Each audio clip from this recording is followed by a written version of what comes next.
করতে গেলে একটা অ্যাক্সিডেন্ট স্পট, কারণ এই জায়গায় প্রচুর অ্যাক্সিডেন্ট হয়েছে। যে দেখতে পাচ্ছেন এটাই হলো পার্ক। মূলত প্রচন্ড রকম নোংরা পড়ে রয়েছে আর প্রচন্ড রকম দুর্গন্ধ। আর মূলত এইভাবে গাছের মধ্যে ন্যাকড়া বাঁধা থাকে বলেই হয়তো এই বন্ধুরা আজকে এখন আমরা আছি সারগাছির দিকে যাচ্ছি।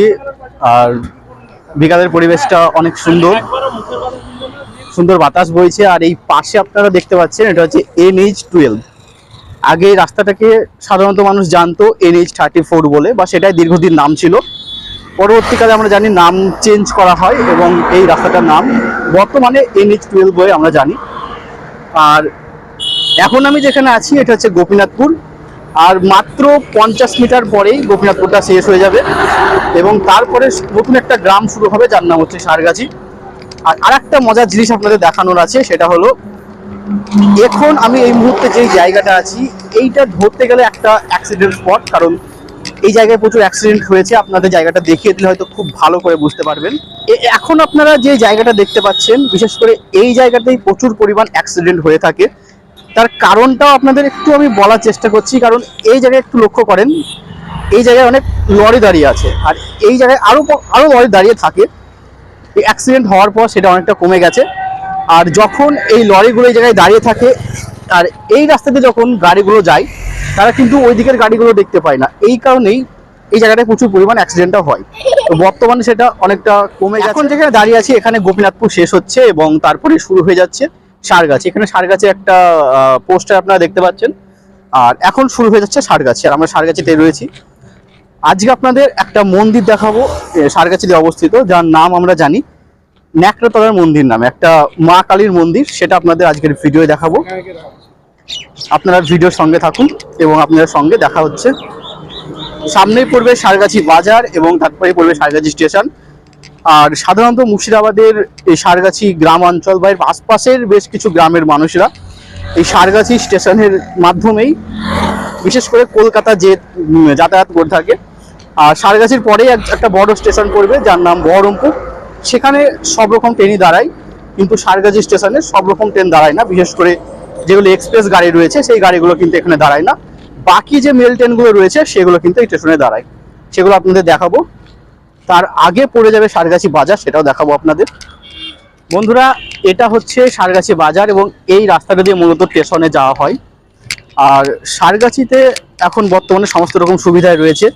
বাজারের পাশাপাশি নার্সিংহোম, হসপিটাল এবং অন্যান্য প্রচুর সুবিধা সারগাছিতে বর্তমানে রয়েছে, কারণ এর আশেপাশে অনেকগুলো গ্রাম রয়েছে। সেই গ্রামের মানুষজন এখানে আসে এবং সমস্ত রকম সুবিধা বা সুযোগ সুবিধা তারা নিয়ে থাকে। আর স্টেশন যাওয়ার আরও একটা রাস্তা রয়েছে, কিন্তু মানুষজন ওই রাস্তাটা বর্তমানে খুব কম ব্যবহার করে, কারণ সারগাছিতে মালগাড়ির মাল কাটা হয় এবং তার ফলে ওই রাস্তাটা মূলত লরি যাতায়াত খুব বেশি হয়। সে কারণে মানুষজনের রাস্তাটা এখন বর্তমানে কম ব্যবহার করছে। এবং আগে যে রাস্তাটা আমি দেখালাম সেই রাস্তাটাই মূলত সব থেকে বেশি ব্যবহার করা হয়। এই রাস্তাটা আপনাদের দেখাবো। আর মূলত সব রকম সুবিধায় রয়েছে, কিন্তু একটা প্রবলেম হলো এখানে টোটোর প্রচণ্ড রকম জাম হয়, যার ফলে কিন্তু মানুষজনের অনেকটা অসুবিধা হয়। আর এই যে রাস্তাটা রয়েছে এই রাস্তাটা মূলত আগে স্টেশন যাওয়ার ক্ষেত্রে ব্যবহার করা হতো, এখনও ব্যবহার করা হয়। তবে যখন সারগাছিতে মাল কাটা হয় মালগাড়ি, তখন কিন্তু এই রাস্তাটা প্রচণ্ড রকম লরির জাম থাকে। বন্ধুরা, এখানে একটা বিল্ডিং দেখতে পাচ্ছেন। এই বিল্ডিংটা কি উদ্দেশ্যে বানানো হচ্ছে বা এখানে কি কাজ করা হবে সেটা ঠিক জানা নাই। যখন হবে তখন আমরা ঠিক দেখতে পাবো এবং সেটা আপনাদের জানিয়ে দেবো। আর আপনাদের একটু পরিবেশটা দেখিয়ে দিই। এই হচ্ছে রাস্তাঘাট, একদম খুব ভালো আর একটু ফাঁকা রয়েছে কারণ সন্ধ্যার টাইম। আর আবহাওয়া খুব সুন্দর রয়েছে, কিন্তু দুপুরের দিকে প্রচণ্ড রকম গরম পড়ছে। বিকেলের দিকে গরমটা ঠিক বোঝা যাচ্ছে না, কারণ যেহেতু রাস্তায় রয়েছি, রাস্তার একটা বাতাস গায়ে এসে লাগছে, যেটা খুব ভালো লাগছে। কিন্তু দুপুর টাইমটা প্রচণ্ড রকম গরম এবং এই গরমটা রাতের দিকেও প্রচণ্ড রকম পড়ছে। আপনাদের এলাকায় কেমন গরম পড়ছে অবশ্যই কমেন্টে জানাবেন। বন্ধুরা, এখন যেখানে আছি এর পরেই পড়বে সারগাছির SBI শাখা বা স্টেট ব্যাংকের শাখা। আপনাদের দেখাবো পুরোটাই। এই যে ওই পারে যেটা রয়েছে সেটা হচ্ছে স্টেট ব্যাংক, একটু পরে আপনাদের দেখাচ্ছি। আর সামনে স্টেশন রয়েছে, এখানে একটা বালির ডিপো রয়েছে, অনেক লরি দাঁড়িয়ে আছে আপনারা দেখতে পাচ্ছেন। আর এই পাশে রয়েছে স্টেট ব্যাংক। এই যে হলুদ বিল্ডিংটা দেখতে পাচ্ছেন, এটা হচ্ছে স্টেট ব্যাংকের শাখা বা SBI এর শাখা। এবং এরপরে রয়েছে সারগাছি ইলেকট্রিক অফিস, সেটা আপনাদের দেখাচ্ছি পুরোটাই। আর আস্তে আস্তে আমরা মন্দিরের দিকে যাচ্ছি, আপনাদের পুরো মন্দিরটাই দেখাবো। মন্দিরে কিভাবে পুজো হয়, কিভাবে মন্দিরটা তৈরি হয়েছে, সমস্ত ঘটনায় আপনাদের নিজে যতটা জানি ততটা বলার চেষ্টা করব। আর এখন এই মুহূর্তে গাড়ির চাপ একটু হয়তো বেড়ে গেছে, কারণ সন্ধ্যের সময় যত গাড়ি গরমের সময় রেস্ট নিচ্ছিল, তারা আবার তাদের লরিগুলোকে ছাড়া শুরু করে দিয়েছে। আর এই যে এই পাশে দেখতে পাচ্ছেন একটা হলুদ বিল্ডিং, এই বিল্ডিংটা হলো মূলত ইলেকট্রিক অফিস। এখানে কারেন্টের বিল বা বাকি যাবতীয় যত কাজ রয়েছে সেই সমস্ত কাজগুলো করা হয়। আর এরপরেই পড়ে যাবে রামকৃষ্ণ মিশন, সেটা আপনাদের দেখাচ্ছি। এরপরে রয়েছে রামকৃষ্ণ মিশন, এবং রামকৃষ্ণ মিশনের যে হসপিটালটা রয়েছে সেই হসপিটালটা সামনে রয়েছে, এবং ভেতরের দিকে রামকৃষ্ণ মিশন রয়েছে। এই রামকৃষ্ণ মিশন মূলত 1897 খ্রিস্টাব্দে স্বামী অক্ষানন্দ প্রতিষ্ঠা করেছিল। এরও একটা দীর্ঘ ইতিহাস রয়েছে, সেই ইতিহাসের কথা আপনাদের পরে বলবো। এবং আরও অনেক কিছু দেখানো রয়েছে আপনাদের, সেগুলো অবশ্যই দেখাবো, এবং দেখানোর সময়তেই সেই ইতিহাসগুলো আপনাদের বলে দেবো। আপনাদের একটু রামকৃষ্ণ মিশনটা দেখানোর চেষ্টা করছি। এই যে দেখতে পাচ্ছেন, এটা হচ্ছে রামকৃষ্ণ মিশনের গেট। যে হোয়াইট কালারের গেটটা দেখতে পাচ্ছেন, এটাই হচ্ছে রামকৃষ্ণ মিশনের গেট। সামনে জয় রামকৃষ্ণ লেখা রয়েছে। আর এর পাশেই রয়েছে রামকৃষ্ণ মিশনের হসপিটাল, যেখানে প্রচুর দূর দূর থেকে মানুষ আসে, খুব অল্প পয়সায় তাদের চিকিৎসা করা হয়। আপনাদের হসপিটালটা একটু দেখানোর চেষ্টা করছি। এই যে পাশেই রয়েছে, একদম গেট থেকে ঢুকেই আপনারা বাঁ পাশে পেয়ে যাবেন রামকৃষ্ণ মিশনের হসপিটালটা, যেখানে খুব অল্প টাকাতেই খুব ভালোভাবে চিকিৎসা করা হয় আপনার, এবং আপনি চিকিৎসা করাতে পারেন। যদি কেউ আসতে চান তো আপনারা কি করবেন, রামকৃষ্ণ মিশনের হসপিটালে আসতে গেলে আপনাদের কি করতে হবে, আপনাদের সারগাছি স্টেশনে নামতে হবে। যদি কেউ ট্রেনে করে আসতে চান আপনাদের নামতে হবে সারগাছি স্টেশনে, এবং কেউ যদি বাসে আসতে চান, বাসে আসলে আপনারা সারগাছি বাস স্ট্যান্ডে নামতে পারেন, অথবা আশ্রমের বাস স্ট্যান্ডে নামতে পারেন। তো এখানে নামলেই পাশেই পেয়ে যাবেন সারগাছি আশ্রম, বা যাকে জিজ্ঞাসা করবেন এই এলাকায় সে আপনাকে খুব সুন্দরভাবে দেখিয়ে দেবে পুরোটা। এবং এই আশ্রমের পরে রয়েছে পুলিশ ফাঁড়ি, মূলত ছোটোখাটো কেসগুলো এখানে সামলানো হয়। এবং তারপরেই পেয়ে যাবেন আপনারা প্রাইমারির বেসিক ট্রেনিংয়ের একটা কলেজ রয়েছে। এবং এই যে রোডটা দেখতে পাচ্ছেন, এই রোডটা ধরেই কিন্তু আপনারা একদম শিলিগুড়ি চলে যেতে পারবেন। এরপরে যে শহরটা রয়েছে তার নাম বহরমপুর শহর। এখান থেকে খুব একটা বেশি দূরে নাই, মাত্র 8 থেকে 10 কিমি দূরে রয়েছে বহরমপুর শহর। আর রাস্তাঘাট একদম খুব ভালো রাস্তাঘাট, পরিষ্কার একদম রাস্তাঘাট রয়েছে, যথেষ্ট স্মুথ রয়েছে রাস্তাঘাট। বন্ধুরা, এই পাশেই রয়েছে বেসিক ট্রেনিং কলেজটা, এবং এই কলেজের পরেই রয়েছে একটা পার্ক। সাধারণত একটাই পার্ক ছিল এলাকায়, যেখানে সাধারণত সকলে আসতো পার্কে, এবং পার্কে পিকনিক করতো বা ঘোরার জন্য অনেকে আসতো।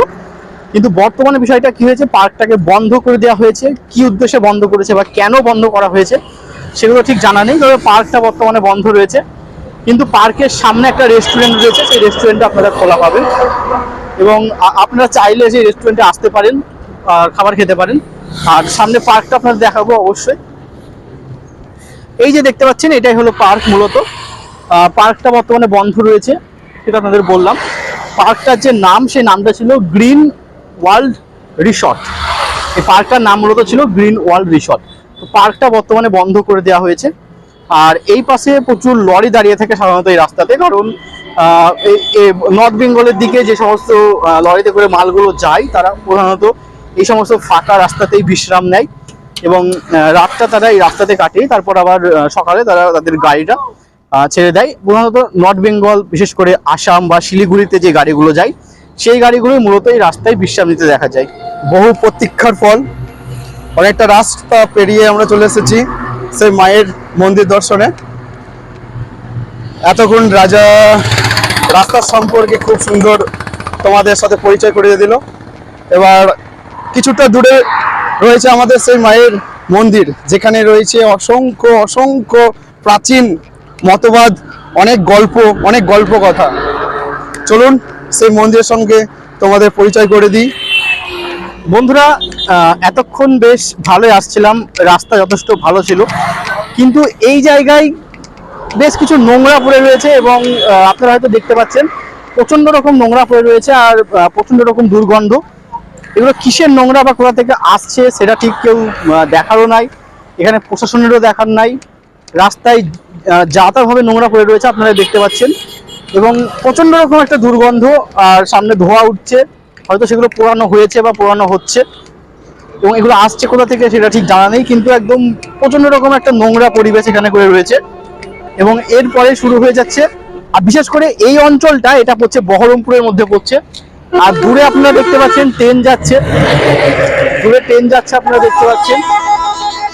এটা মূলত 6টার ট্রেন। আর সামনে রয়েছে মন্দির, সেটা আপনাদের দেখাবো। আর দুই পাশে রয়েছে ফাঁকা মাঠ, কারণ এখানে জনবসতি কিছুটা হলেও কম রয়েছে।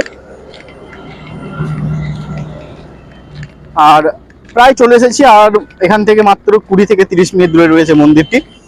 আর মজার ব্যাপার হলো, এই মন্দিরটা রাস্তা যখন করা হয়, আগে এই রাস্তা কিন্তু এরকম ডবল লেনের রাস্তা ছিল না, সিঙ্গেল লেনের রাস্তা ছিল।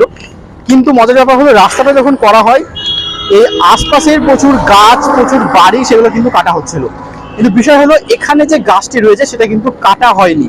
তার কারণ হলো, এই গাছটি কাটার সময় বিভিন্ন বিপদের সম্মুখীন হতে হয়েছে। যারা গাছটি কাটছিল তাদেরকে বিপদের সম্মুখীন হতে হয়েছে, এই কারণে মূলত গাছটি কাটা হয়নি। তো এখন ঠিক জানা নেই এর সঠিক ইতিহাস কি রয়েছে, বা এর পেছনে আসল কারণ কি রয়েছে, সেগুলো ঠিক জানা নেই।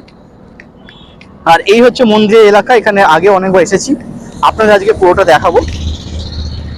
এই হচ্ছে মন্দিরের এলাকা, আমরা চলে এসেছি প্রায় মন্দির এলাকায়। আর এই মন্দিরটিকে ন্যাকড়াতলা এই কারণে বলা হয়, সেটা আপনাদের দেখাবো খুব সুন্দরভাবে। কারণ একটু খেয়াল করলে আপনারা দেখতে পাবেন, কারণ আপনাদের একটু দেখিয়ে দিই। এই যে মন্দিরের যে গাছটি রয়েছে, মনে এটি একটি বট কি পাকুড় গাছ। তো এই গাছে এরকম ভাবে বিভিন্ন রকম ন্যাকড়া বাঁধা রয়েছে। তো এই যারা মানত করে থাকে হয়তো মায়ের কাছে, তারাই মূলত এই ন্যাকড়াগুলো বেঁধে বেঁধে রাখে। তো এই কারণেই মূলত এই মন্দিরটার নাম হয়েছে ন্যাকড়াতলা।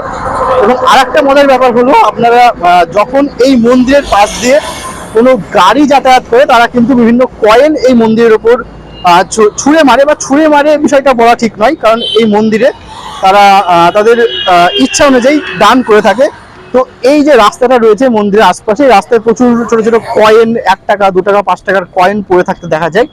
তো এখন এই মন্দিরটা আগে ঠিক এরকম ছিল না, মন্দিরটা বর্তমানে শিফট করা হয়েছে, এবং নতুন করে আবার তৈরি করা হচ্ছে। আগে একটা ছোট্ট মন্দির ছিল, সেটা আপনাদের ভেতরে দেখাবো, ভেতরে আমি যাচ্ছি। আর মূলত এইভাবে গাছের মধ্যে ন্যাকড়া বাঁধা থাকে বলেই হয়তো এই মন্দিরের নাম ন্যাকড়াতলা। আর এই মন্দিরের প্যান্ডেল করা হয়েছে কি উদ্দেশ্যে সেটা ঠিক জানা নেই, হয়তো কিছুদিন পর এখানে একটা পুজো রয়েছে, এই জন্যই হয়তো এই মন্দিরে এরকম প্যান্ডেল করা রয়েছে। কারণ বৈশাখ মাসে মূলত একটা পুজো হয়ে থাকে এখানে, মা কালীর পুজো হয়ে থাকে, এবং তারপরে এখানে করে মূলত ভান্ডারা লাগানো হয়, মানে মানুষজনকে খাওয়ানো হয়। আর এই হচ্ছে মূলত ন্যাকড়াতলার মন্দির, আপনারা পুরোটাই দেখতে পাচ্ছেন। এই মূলত হচ্ছে ন্যাকড়াতলার মন্দির, এবং সামনে একটা কালী মন্দির রয়েছে, এখানে করে মূলত কালী পুজোটা হয়ে থাকে, সেটা আপনাদের দেখাচ্ছি। এখনো কালী যে মূর্তিটা সেটা রয়েছে মন্দিরের মধ্যে। মূলত পুজো শুরু হবে কিছুদিনের মধ্যেই, আপনারা হয়তো দেখতে পাচ্ছেন, মায়ের দর্শনটা করতে পাচ্ছেন। তো এখানে মূলত কালী পুজোটা হয়ে থাকে, এবং কালী পুজো শেষ হওয়ার পরে পরে এখানে করে মূলত মৎস্যব খাওয়ানো হয়। মৎস্যব মানে হচ্ছে মানুষজন এখানে করে আসে এবং মায়ের প্রসাদ গ্রহণ করে। মূলত সন্ধ্যের দিকেই প্রসাদটা খাওয়ানো হয়। তো এই ছিল মূলত মন্দিরটি। এখানে মঙ্গলবার এবং শনিবার পুজো হয়, আপনারা আসতে পারেন এবং পুজো দিতে পারেন, মায়ের পুজো। তো আপনাদের একটু বলে দিই, যদি আপনারা বহরমপুর থেকে আসেন, তো আপনাদের প্রথমে কি করতে হবে, আপনাদের সারগাছি স্টেশনে নামতে হবে, এবং সেখান থেকে টোটো ধরলে আপনারা এখানে চলে আসতে পারবেন। অথবা আপনারা অন্য কোথাও থেকে যদি আসেন, তো আপনাদের সারগাছি বাস স্ট্যান্ডে নামতে হবে, এবং বাস স্ট্যান্ডে নামার পর টোটো ধরলেই তারা কিন্তু আপনাদের এই মন্দিরে নিয়ে আসবে। তো মন্দিরটা আপনারা খুব ভালো করে হয়তো দেখতে পারলেন। আমি এই মুহূর্তে উপরে উঠবো না, কারণ আমি পল্টন দেখছেন, পল্টন উপরে উঠছে, আমি এই মুহূর্তে উপরে উঠবো না এখন। পল্টন আপনাদের উপরটা দেখিয়ে দেবে। এই সেই মা, তোমরা মায়ের কাছে প্রে করতে পারো তোমাদের যার যা মনোবাসনা। জয় মা তারা, জয় মা।